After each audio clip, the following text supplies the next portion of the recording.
Hi, my name is Josh, and me and my wife Jackie lead our church in Santa Cruz. Today, as we finish off our series, Straight Talk from Jesus, I'd like you to consider your typical view of Jesus. How do you picture Jesus?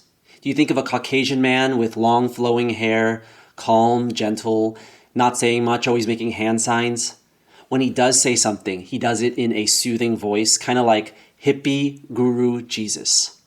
Well, today we're going to look at a very different picture of Jesus than what we're used to. The text is from Mark 11:15 to 19, and it's the story of Jesus cleansing the temple. And they came to Jerusalem, and he entered the temple and began to drive out those who sold and those who bought in the temple. And he overturned the tables of the money changers and the seats of those who sold pigeons. And he would not allow anyone to carry anything through the temple. And he was teaching them and saying to them, "Is it not written, 'My house shall be called a house of prayer for all the nations'? But you have made it a den of robbers."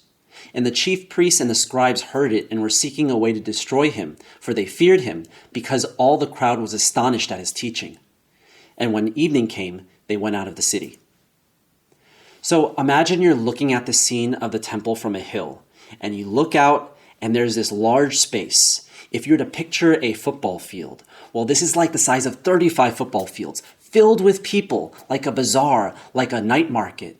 And on one side of the temple, you start to see people rushing to leave. Like, what could cause that? A fire? A dangerous animal? You wonder, what's the source of panic? And then you find out it's just one man. This one-man army driving everyone out by himself. He must have been a force to be reckoned with. Eyes blazing. In John's account, it says he made a whip of cords. He must have been really angry. This picture of Jesus as angry, we don't usually associate Jesus with anger. Why? It's because we tend to think anger is sinful. Now, a lot of anger is wrong, sinful even. Multiple passages in the Old Testament describe God as merciful, gracious, and slow to anger. Jesus taught us to turn the other cheek, love your enemies. And I think we all know how outbursts of anger can cause a lot of hurt and damage. But is all anger sin? Is anger always wrong? We think anger is just a negative emotion. If we feel angry, there's something wrong with us. And even though most of the time that may be true, there are times when if you are not angry, there's something wrong with you. Is it wrong to feel angry when people dress up as old ladies to jump the vaccine line? Is it wrong to feel angry when a black man in broad daylight gets choked to death? As the bumper sticker says, if you're not outraged, you're not paying attention. Yes, there are times when if you're not angry, there's something wrong with you. Not only can anger be appropriate and right, but in some cases, anger is actually a virtue. If I were to ask you to picture the person who's gotten the angriest at you, and then picture the person who loves you the most, is it the same person? It's usually mom, and she's usually angry because you're not behaving the way that you should be. Anger and love are not opposites. In fact, many times anger is a natural byproduct of love. Isn't it the people you care about that are capable of upsetting you the most? Anger can be a virtue when it's born out of love. So when Jesus gets angry in the temple, it's because he loved the temple.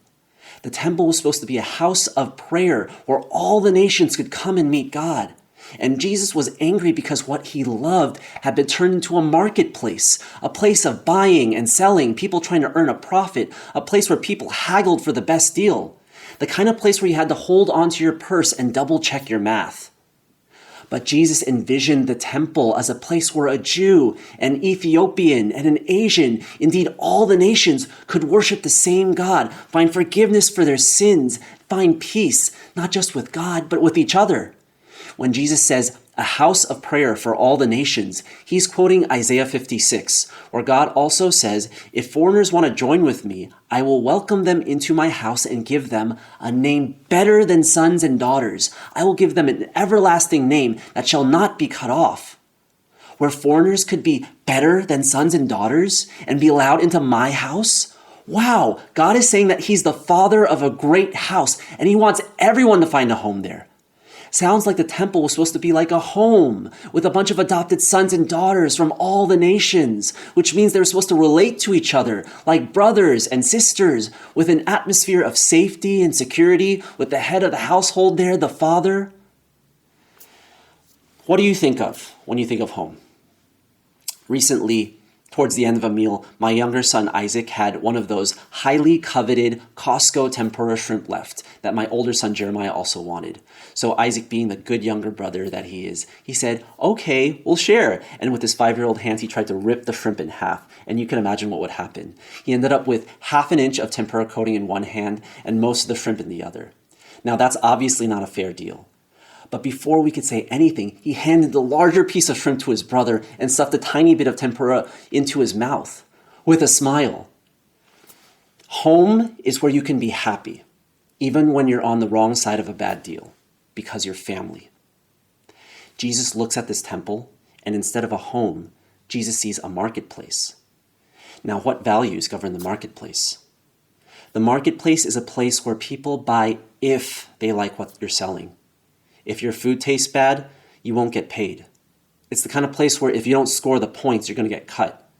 It's like work where you can't just show up and hope to be accepted. You got to produce something. The marketplace is conditional, where you're valued based on how much you can perform, if you perform. There is no love there. There is no relationship there. Now, these are the values that govern our world. And because our world is a place of conditional acceptance, it's a place where everyone's in it for themselves. So every dollar spent, every minute used needs to be considered and calculated to see if it's worth it for me. Every tempura shrimp needs to be carefully measured and divided and watched, because if you're not careful, someone's going to take the bigger piece for themselves. The question we need to consider is, do those values have any place in God's house? Do you come to the house of God with the marketplace values of the world, conditional values of performance? These days we don't have temples anymore, but the church is to be the household of God. And what would Jesus see if he walked into our church? What would he see if he walked in and saw our interactions? Would he see people preoccupied by ifs? People thinking, if I'm smart enough, pretty enough, wealthy enough, if I perform, then I am loved. Would he see pastors preaching out of designer outfits, worship leaders sporting $5,000 Yeezys? Would he see a church where people tell God's precious daughters, you matter more if you are prettier or cuter? Would he see a bunch of people running around the church trying to sell themselves while wondering, do you love me? Do you really love me? Would Jesus see a house meant to be governed by God's values of unconditional love and acceptance, instead governed by the harsh realities of the marketplace? If someone seeking God comes to a church and finds the same values they expect to see at their local bar, the same jockeying for position, the same criteria for wealth and status and beauty being upheld out there in the world, would that not make Jesus just as angry today? What made Jesus so upset?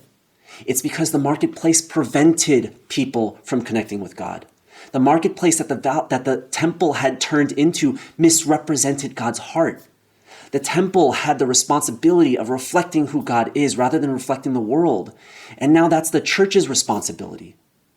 Do people go to church to see something similar to what they already see in the world, except with more people wearing cross necklaces and Bible verses on t-shirts? In a recent article from The Spectator, the non-Christian author wrote an article entitled "The Sad Irony of Celebrity Pastors," and this is how he ends. I am not religious, so it is not my place to dictate to Christians what they should and should not believe. Still, if someone has a faith worth following, I feel that their beliefs should make me feel uncomfortable for not doing so. If they share 90% of my lifestyle and values, then there is nothing especially inspiring about them. Instead of making me want to become more like them, it looks very much as if they want to become more like me. Our generation is seeking genuine Christianity to see if it's a faith worth following. So what a disappointment if they find the same values they expect to find in the world in the church. In our text, Jesus isn't just disappointed. He overturned tables. Not slowly lift up, but overturned it, scattering coins across the floor, causing people to scramble to pick up off the floor, causing discomfort and awkwardness. Why is Jesus overturning tables and disrupting what people are used to? Is it because Jesus despises the temple? No, it's because he loves the temple. He has a vision for the temple. Jesus overturned the status quo because he had a higher vision of what the temple was supposed to be and what it could be still.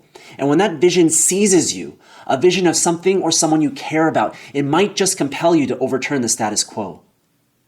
When me and my friends would get together in college, our idea of a good time was to eat a lot.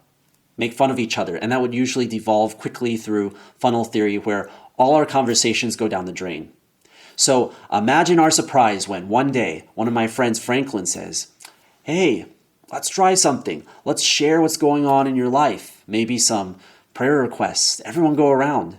And in my heart, I'm wondering, like, why are you ruining this moment? Things were fine the way they were. We were having a good time. And then you totally changed the mood. But as much as I resisted that, I'm glad he did that, because that elevated our conversations and took our relationships to a new level.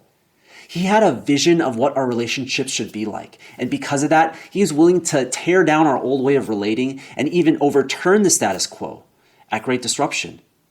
Otherwise, who knows? Maybe the basis of our relationship might still be eating at buffets and telling fart jokes. Jesus drastically upset the status quo because he had a vision of what the temple ought to be. How it ought to be a place where people could come and connect with God by dealing with their sins and receiving forgiveness. And that's why he looks at the present reality and says, it cannot be this way. He overturns things, not because he dislikes the people, but because he despises what's going on. And out of love, the status quo cannot continue. Some things need to be overturned. The way that people think we ought to relate to God, through bringing your sacrifices in order to earn a place with him, regardless of how you act the rest of your life, that's not how we're to relate to God. And ultimately, Jesus would give his life to overturn this system. In the parallel account in John 2, Jesus says, "Destroy this temple, and in 3 days I will raise it up." The Jews then said, "It has taken 46 years to build this temple, and will you raise it up in 3 days?" But he was speaking about the temple of his body. Jesus is saying, I'm going to die as a sacrifice for all mankind, and to show you that God doesn't need you to pay your way through sacrifice to get good with God. In fact, he paid the way so that you don't have to try to earn acceptance by bringing the right sacrifices or do the right things, but you are accepted unconditionally if you trust in what he did on the cross. And he pays this cost to build a new temple, not with physical stones, but with living stones that are being built up to become a new kind of spiritual house. That's what it says in 1 Peter 2. In fact, that's how the whole world will see Jesus. Throughout the New Testament, the church is called the body of Christ. Now, if that's Jesus' vision for us, the church, what would be his vision for us, the members? If you're a Christian, this text has a whole additional layer of meaning because God thinks of us like little temples. 1 Corinthians 6 says, "Or do you not know that your body is a temple of the Holy Spirit within you, whom you have from God? You are not your own, for you were bought with a price." If Jesus looked at my life today, a temple bought with Jesus' own blood, do you think there might be some things he'd get upset about? For some of us, it might be something we're doing, some behavior, a bad habit that's not honoring to God. And over time, we've made peace with it because that's how we deal with addictions. But maybe it's time to look at it with Jesus' eyes and confess that and get some help with that. For others of us, what Jesus wants to overturn might be deeper than what we do on the outside. It might be about our values, what's inside our heart. Am I still living with marketplace values, looking out for myself, trying to grab and hoard or strut my stuff and prove my value to the world? Am I still seeking stuff for fulfillment instead of finding it through relating with God and others? Do I spend lavishly on myself, but I'm stingy on others? And still for others, it might have to do with the people that we associate with. Is there a relationship that you know doesn't honor God, that Jesus would want you to overturn? A pattern of relating, a boundary that you're crossing? If we're serious about being God's temple, these are the kinds of uncomfortable questions we have to ask ourselves. What would Jesus want to overturn? Sometimes we might just wish that God would be satisfied with us, just the way we are. But what's also true is, though God accepts us just as we are, without conditions, once he accepts us, he loves us too much to leave us the way we are. And we might find his love to be bothersome, demanding even, always trying to change our habits and values and character. And we might wish that God would just cut us some slack. God, give me a break. But God gives us all this trouble because he loves us and has a vision for our lives. C.S. Lewis talks about it like this. Imagine yourself as a living house. God comes in to rebuild that house. At first, perhaps you can understand what he's doing. He's getting the drains right and stopping the leaks in the roof and so on. You knew that those jobs needed doing, and so you're not surprised. But presently he starts knocking the house about in a way that hurts abominably and does not seem to make any sense. What on earth is he up to? The explanation is that he's building quite a different house from the one you thought of. Throwing out a new wing here, putting on an extra floor there, running up towers, making courtyards. You thought you were being made into a decent little cottage. But he is building a palace. He intends to come and live in it himself. When we surrender our lives to God to do what he wants, rather than limiting our lives, God ends up expanding it. When we let go of our sins, overturn our idols and a small vision of what we think will be a comfortable life, God fills our lives and rebuilds it. My greatest ambition in life was to be a male Martha Stewart. I wanted to live in this nice little cottage with a perfect someone, have that perfect family. And if I had gone along with that plan, my life would have been so small, so tepid and uninspiring, this small, sad, pathetic life, if God had let me live my way. My greatest ambition would have been changing the curtains to a different color. Like even I would have become bored with that. But God rescued me from that and gave me a place in his spiritual home and started to overturn areas of my life. At the time, I thought he was destroying it. Little did I know he was rebuilding it. God has been building quite a different kind of house from the one I originally thought of. He took a small little heart, he started demolishing parts of my heart, breaking down walls, removing barriers. He expanded into something way larger than I ever desired or knew possible. And by letting him demolish and undo my wrong values and habits and wrong ways of relating to people, he rebuilt me into a person who can welcome people into my home. And now my heart and my life is filled with people. And I've come to see how that's true. God intends to live in my life. And it's supposed to be a place where God can live, where other people can meet God through me. It's supposed to be a place where people can meet God through us and find a place in the Father's house. All this time, I wanted a cottage, but he envisioned so much more. And that's his wish for you as well.